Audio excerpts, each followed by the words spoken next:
welcome sa aking mini vlog. This is Ate Molly's Lakwatserra at dito sa video na to ay i-share ko sa inyo yung aming Japan itinerary trip, how it started, the process, and of course, our first experience in Japan. Sa mga hindi pa nakapunta ng Japan, this is the perfect time for you to watch so you could also learn from us a first-time travelers. Before that, I would like to thank Atik Tours Davao for processing our visa. Mas naging madali ang proseso because of them. Smooth sailing lang yung process as long as mapoprovide yung mga documents na kailangan nila for your visa. Magbabayad ka lang ng 1,680 pesos for Japan visa processing fee. And advice nila for applicants to apply for a visa na it must be within 3 months before your departure. Ano yan, papakita ko sa screen yung mga requirements nila for visa application. Ilang days pa kami sa Japan. So, napagplanuhan naming dalawa na 10 days kami sa Japan. At pupuntahan namin itong mga 15 spots or attraction doon sa loob ng 10 days. Mix yung ginawa namin, may tour at may DIY din kami. At ituturo ko yan dito sa aming vlog din. Kaya dapat mapanood nyo to ang whole episodes ko ng Japan itinerary para maka-learn din kayo from us. At ayan na nga, after 7 hours of traveling from Davao to Narita Airport, finally nakarating na rin kami dito, guys. At ang maganda rin naman sa airport nila is may mga maraming kainan. Pwedeng restaurant, pwedeng 7-Eleven. Nasa inyo na yan kung saan kayo banda gustong kumain. Pero yung sa amin, mas pinili namin 7-Eleven para mas makatipid kami. Katulad na nga lang nung kinuha namin ito, 250 pesos lang ito, guys. Pero kompleto na, may fish, chicken, gulay at dessert. At in fairness, totoo yung chismis na masasarap nga yung mga pagkain sa Family Mart, 7-Eleven nila dito sa Japan. Kasi totoong masarap nga siya kahit ininit lang namin siya. Abay, parang kumain ka rin ng lutong bahay dito. At ayan nga, pagkatapos namin kumain, na dumiretso na kaming sumakay ng bus. Yesterday, bus yung sinakyan namin para mas makatipid kami kumpara sa taxi. At hindi na kami nag-subway para hindi na kami mahirapan dala-dala yung mga maleta namin. At ayan nga yung nabayaran namin, nasa mga 1,400 since malayo talaga itong Narita dun sa pupuntahan naming Shinjuku. Yes, sa Shinjuku kami nag-book ng Airbnb kasi dun din malapit yung tagpuan namin sa kinuha naming tour for Mount Fuji and Hakone. Kuha lang namin yung tour na ito sa Klook at ipapakita ko sa screen. 1 day tour lang to at makakapunta ka na ng Mount Fuji. Libreng lunch ka na, makakapag-shopping sa Gotemba, at makakapag-ride ng Hakone Pirate Ship at Hakone Ropeway. Kaya abangan nyo ang full details. Gagawa ko ng separate vlog about our Mount Fuji tour. And makita nyo nga ang view along the way while riding a bus. Masabi kong mas maganda mag-ride ng bus kasi mas ma-appreciate nyo yung view along the way. At makita nyo talaga mga gandang buildings, mga unique building structures nila.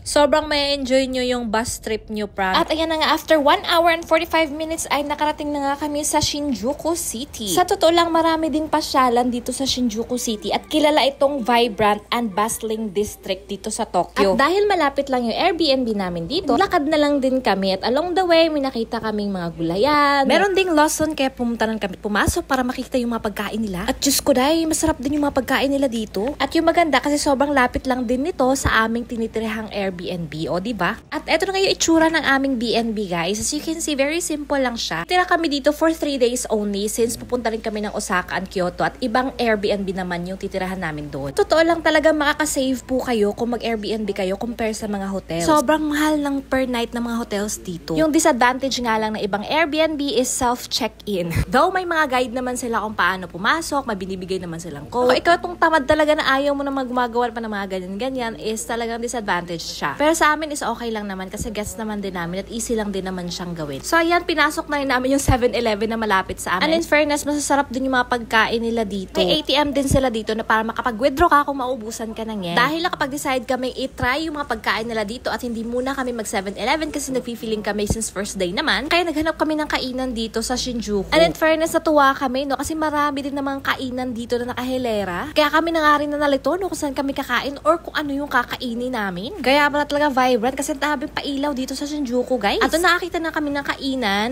Pagpasyahan namin na kumain na lang ng ramen since ang lamig-lamig talaga dito sa Shinjuku, guys. At ayan ang taray dito, guys. Sa machine ka na o-order at magbabayad din. Ayan, nakapagbayad kami ng 2,140 yen. Para sa isang siksik, liglig at umaapaw na ramen na ite. At eto naman yung order ng aking husband. Guys, grabe, surprisingly, ang sarap-sarap ng ramen nila dito. Kahit hindi pa ito yung ichiran, ha? Tida, sobrang sarap at mabubusog ka na talaga. Kaya sabi ko talaga sa husband ko, tulungan mo kung ubusin ito, ha? Kasi hindi ko talaga to kayang ubusin. Guys, kung alam ko lang na ganito pala kadami yung order, isa na lang ang in-order namin, no? Isipin mo, nakatipid pa kami. No, dahil first time nga namin dito, talaga naman in-order namin isa-isa. So, tip number 1 sa mga first time traveler sa Japan, kung order kayo ng ramen, guys, mas better na isa na lang yung orderin nyo. Lalo na kung hindi ka man matakaw sa ramen, guys, para mas makasave pa kayo, no? Hindi katulad ng ginawa namin, parang maraming pera. Sige na lang, at enjoy naman namin yung ramen, guys. Sobrang sarap talaga. Hindi naman obvious sa pagmumukha ko dyan kung gaano kasarap yung kinakain ko. Lumaki ko ng bibig ko, guys. Tingnan nyo. Ito yung dessert na aming kinain, guys. Sobrang sarap din ito. Nabili namin yun sa 7-Eleven. Ayan, perfect na perfect. Ito, guys, kung pumunta kayo na 7-Eleven, bilhin nyo ito. Sobrang sarap ito talaga. Ano naman si tsura namin, no? Kung gaano namin nasarapan talaga sa pagkain na ito. Hindi ko katalino talaga ng Japanese, ano? Strawberry ba naman? May cream na nilagay sa bread. Ba't hindi natin naisip yun, mga Pilipino? Sa bagay, sobrang mahal ba naman ng strawberry sa atin? Bakit nag-iba yung boses ko, guys? Ito talaga yung boses ko sa itong buhay. Pagod man ako sa kakaarte-arte ng pagtagalog.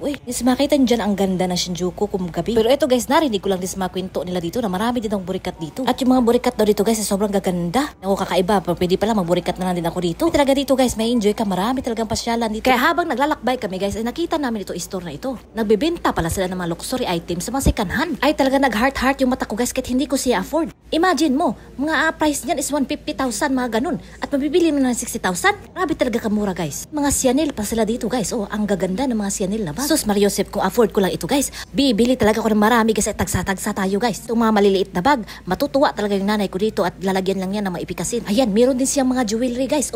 Tingnan mo ang gaganda ng mga gold nila dito, mga silver, mga relo. Ay, mapapasabi na talaga ako, so marami na talaga ito pera talaga, bibilhin ko talaga itong mga to. Tapos, ibibinta ko dito sa Pilipinas. Huy! At dahil wala man kaming binili, pinalayas kami sa tindera kasi wala man kaming pera. Charis! At ayan, guys, tumuloy na kami sa paglalakad at nakita namin mas maganda pa pala yung ibang part dito sa Shinjuku City. Mas maraming taong buhay. Hindi ko alam kung bakit matapa sila ngayon. Nga, guys, dito na natatapos ang aming day 1 dito sa Shinjuku, Japan. Ano na lang aking susunod na video. Bye-bye!